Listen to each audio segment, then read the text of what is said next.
ঐ ধন তই এইফালে আছ অলপ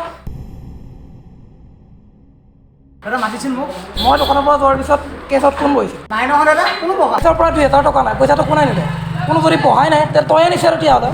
নাই নাই দাদা মই পইচা নিয়া নাই মোক বিশ্বাস কৰ দাদা সঁচাই কৈছোঁ মই পইচা নিয়া নাই আগতেও বহুতবাৰ এনেকুৱা হৈছে গতিকে তই মোৰ দোকানত থাকি মোৰ দোকান উল্টাব নালাগে তই এতিয়াই ইয়াৰ পৰা ওলাই যা নাই নাই দাদা মই এনেকুৱাবোৰ কৰা নাই মোক উলিয়াই নিদিব দাদা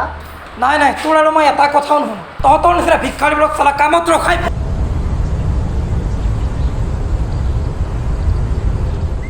আপোনাৰ কিবা ভুল হৈছে দাদা মই তেনেকুৱা কাম কৰা নাই মোক উলিয়াই নিদিব দাদা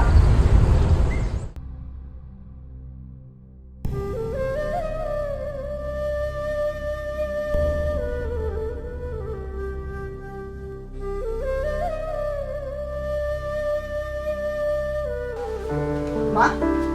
অ' মা তোমাৰ কি হৈছে তোৰ উঠছোন মা উঠছোন মা লাহে লাহে উঠছোন ভালে আছো মা তোমাৰ কি হৈছে মা কচোন মা পানী খাবি নেকি মা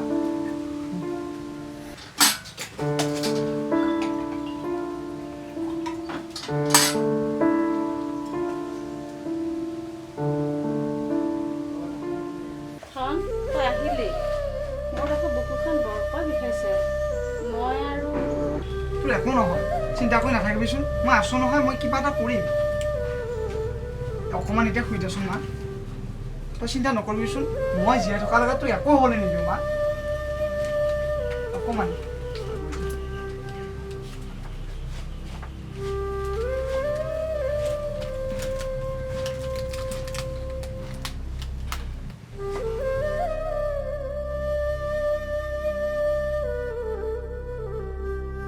তোমাৰ বাবে মই বহুত কষ্ট কৰিলোঁ মা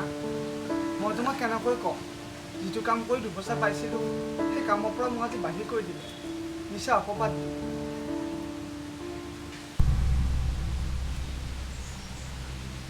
হে ভগৱান তুমি ইয়াক কি কৰিলা আমাক ৰক্ষা কৰা ভগৱান কৰোণা মহামাৰীয়ে দেউতাক কাঢ়ি লৈ গ'ল এতিয়ানো মাৰো এই অৱস্থা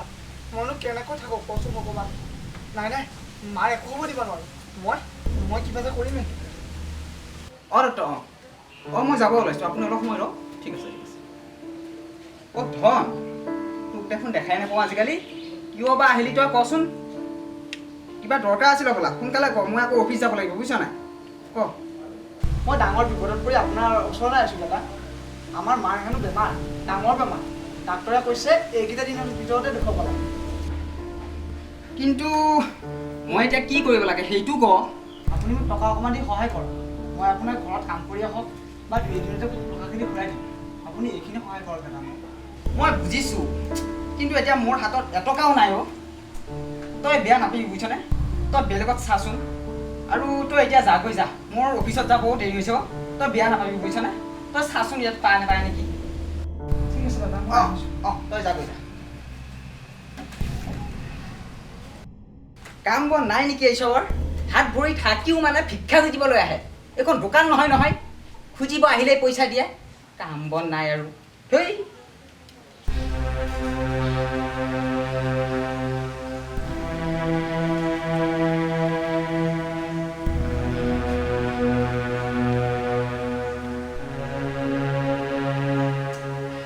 কি কৰোঁ মই ক'ত যাওঁ কিয় ইমান বিপদত পৰিছোঁ মই ধন অ' ধন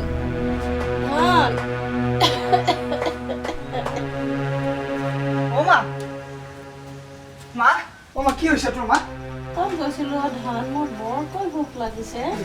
মই ইমান বিচাৰি আছোঁ তোমাক মোক কিবা এটা দিয়া খাবলৈ মোৰ বহুত ভোক লাগিছে মা মই তোমাক ডক্টৰক দেখুৱাবৰ কাৰণে পইচা বিচাৰি গৈছিলোঁ তোমাৰ সঁচাকৈ ভোক লাগিছে নেকি মা ৰ'বা মই কিবা এটা ব্যৱস্থা কৰি লৈ আহোঁ মই আহি আছোঁ মা তুমি চিন্তা নকৰিবা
বৰ দুখ পালোঁ আজি।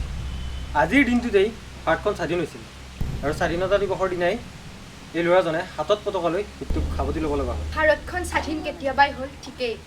কিন্তু মানুহৰ মনবোৰ কেতিয়াও স্বাধীন নহ'ল। হাতত জাতীয় পতাকা লৈ মাকৰ বেমাৰৰ বাবে ৰাইজৰ ওচৰত সহায় ভিক্ষা মাতি ফুৰিছিল। কিন্তু এই সমাজখনৰ কিছুমান লোকে টকা পইচাৰ সপোন দেখি দিন দুপৰতে মাতাল হৈ গাড়ী চলায় আৰু এই হাতত পতাকা লৈ যাব খোজা ল'ৰাজনক ৰাস্তাত নেদেখি মহতিয়াই থৈ যায়। আমাৰো কিছুমান ভুল আছে। পিছতে মই ধনক পইচা চোৱা বুলি অপবাদ দি কামৰ পৰা খেলি দিছোঁ। সি বেচেৰাই মাকৰ বেমাৰৰ বাবে পইচা গোটাবলৈ কাম কৰিবলৈ গৈছে। মই তাক কামৰ পৰা খেদি দিয়াত সি নচলোৱা হ'ল আৰু আজি তাৰ জীৱনৰ ৰংবোৰ হেৰাই গ'ল। আজি বৰমা আৰু দাদা আমাৰ মাজৰ পৰা নোহোৱা হৈ গ'ল। কিমান সপোন আছিল জীৱনটোক লৈ, সকলো ধ্বংস হৈ গ'ল। কিছুমান মানুহ চিনি নোপোৱা মানুহৰ বাবে জীৱনৰ ৰংবোৰ ৰঙীনৰ পৰা জ্বলি পুৰি ছাই হৈ গ'ল। এতিয়া আৰু বহুত ভাবি থাকিব সময় নাই। যি হ'ব লগা আছিল হৈ গ'ল। আজি এই স্বাধীনতা দিৱসৰ দিনাই আমাৰ পৰা আপোন মানুহ দুজনক হেৰাই পেলালোঁ। গতিকে এই দুইজনৰ আত্মাৰ চিৰশান্তিৰ বাবে এই ভগৱানৰ ওচৰত প্ৰাৰ্থনা জনাওঁ আৰু এনেকুৱা দিন এটাত যাতে কাকো চিৰবিদায় দিব লগা নহয়। মানুহৰ জীৱনৰ ৰংবোৰ তেনেকৈ নোহোৱা হৈ যায় নেকি?